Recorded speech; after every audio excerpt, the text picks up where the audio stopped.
उस भिखारी से जिसकी इनकम आज हम उनके मुंह से ही आपको बतवाएंगे कि वो कितना कमा लेते हैं।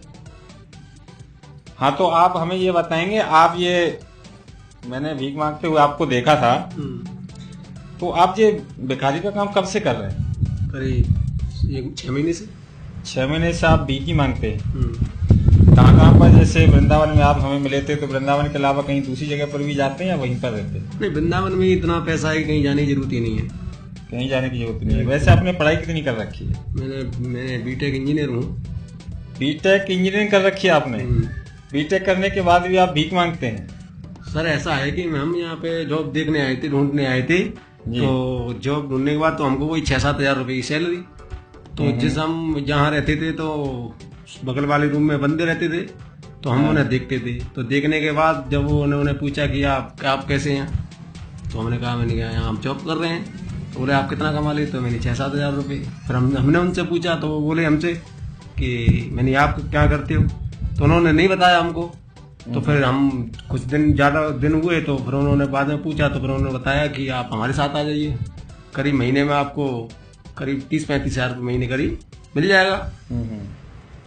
तो मैंने उनसे पूछा कि ऐसा क्या काम है, तो बोले कुछ काम नहीं है, सिर्फ काम इतना है कि 1-1.5 घंटे का काम है, बस आपको हमारे साथ बैठना है। तो मैं पहली बार उनके साथ गया तो मुझे उन्होंने करीब 5 या 7 हजार रुपये स्टार्टिंग में उसी दिन दे दिए थे उन्होंने मुझे। तो अपने सरदार से मिलवाया उन्होंने, तो उन्होंने उससे मेरी नौकरी की बात की। तो जहाँ मैंने 15 दिन काम किया। देखिए, यहाँ मैं एक बात आपसे पूछना चाहूंगा, जैसे आप उनके साथ गए थे, वो भिखारी थे। हाँ जी। तो नौकरी करने गए थे आप वहां पर या फिर भीख मांगने गए थे? नौकरी करने के बाद नौकरी जब की तो उसमें 4-5 हजार उससे काम नहीं चल रहा था। नहीं, जैसे वहां भीख मांगने आप गए थे तो वहां पर आपके जो भिखारियों के सरदार थे उन्होंने आपको जॉब दिया था, यानी नौकरी दी थी उन्होंने आपको? हाँ, नौकरी दी थी। यानी आप भिखारियों के यहाँ नौकरी कर रहे थे? हाँ जी। तो वहां आपको एडवांस मिला था 5-7 हजार रुपए? जब मैं पहली बार उनके साथ गया तो उन्होंने जब वो यानी कि जो धंधा आया था, यानी कि उनके हाथ में जो पैसे, हमारे पैसे हाथ में आए थे और उनके पैसे हाथ में आए थे, तो उन्होंने मिल बांट लिए उस दिन। और दूसरे दिन अपने सरदार से मिलवाया उन्होंने। तो मैं ये पूछना चाह रहा था आपसे, जैसे ये भिखारियों का यहाँ मथुरा वृंदावन में काफी तांता लगा रहता है और काफी पैसे ये लोग बांटते हैं, लोगों में, भिखारियों में बांटा जाता है। तो ये पैसा जो भिखारियों को दिया जाता है उन्हीं के पास रहता है या उसमें से कहीं कोई और व्यक्ति लेता है? नहीं, इनका सरदार होता है जी। इनका सरदार होता है, उसके पास पैसा जाता है उसी हिसाब से। यानी कि जैसे कि मान लो कि हम पे ज्यादा 10 हजार रुपये हमने इनकम कमाया एक दिन में, तो उसी के हिसाब से वो हमें पैसा देता है। यानी जितना दिन भर में आप भीख मांगते हो उसमें से आपके सरदार को पूरा पैसा जमा करना होता है, पूरा जमा करना, और उसके बाद जो आपका सरदार है वो उसमें से आपको पैसा देता है। अगर मान के चलो आप एक दिन में 10 हजार रुपए की भीख मांगते हैं तो उसमें से आपको कितना मिल जाता है? 5 हजार, 7 हजार, 8 हजार? उसमें से वो हमको 4-4.5 हजार रुपये लगभग दे देता है। यानी 10 हजार रुपए की अगर ये कमाई करते हैं एक दिन में भीख मांग कर, तो इनको इसमें से सिर्फ 4 हजार रुपये मिलता है। तो आप अंदाजा लगा सकते हैं कि यहाँ पर जो भिखारियों के सरदार हैं, इन्हें आप कंपनी के मालिक बोल सकते हैं, क्योंकि मथुरा वृंदावन के अंदर भिखारियों की कंपनियां चलती हैं। तो यहाँ पर इन लोगों को जॉब दिया जाता है और ये पढ़े लिखे लोग हैं। अभी आप ये देख रहे होंगे, इनका पूरा मैं ड्रेसिंग सेंस आपको दिखा देता हूँ। ये आप देख लीजिए, एक प्रोफेशनल बंदा है, बीटेक किया हुआ है और यहाँ भीख मांगने का काम करता है। ठीक है, तो अब मैं आपसे ये जानना चाह रहा था, आप कहाँ से बिलोंग करते हैं?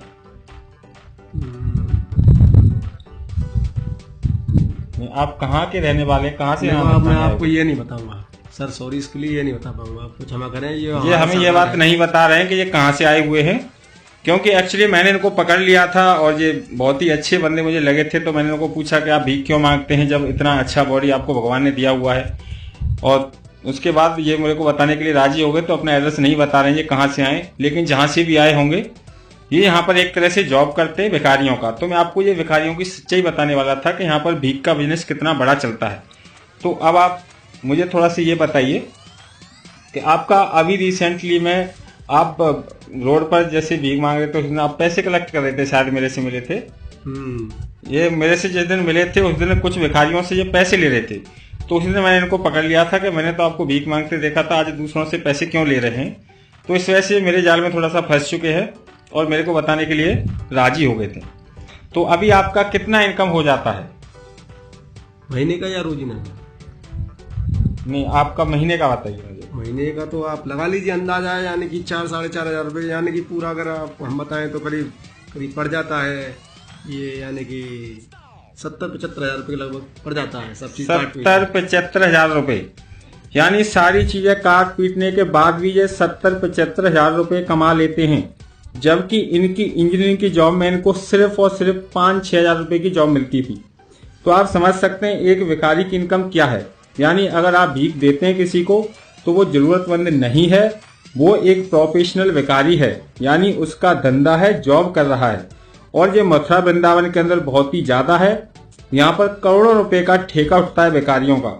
यानी अगर किसी एक मंदिर की हम बात करें तो वहां पर जितने भी भिखारी लगते हैं उन सभी से फीस ली जाती है।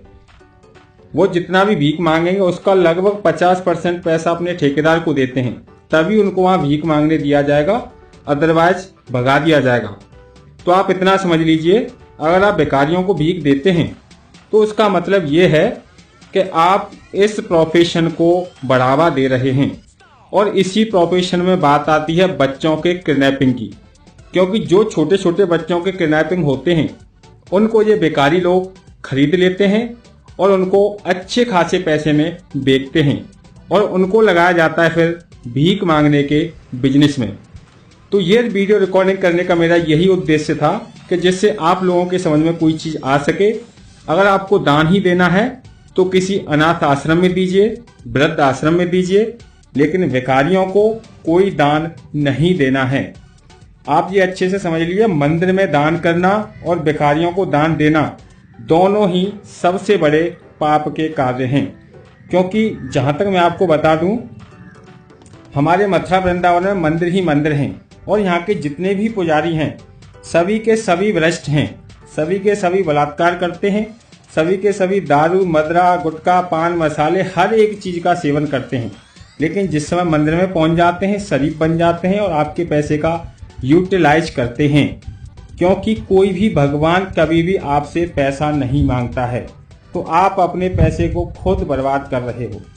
हमारा काम आपको बताने का था, हमने आपको बता दिया है।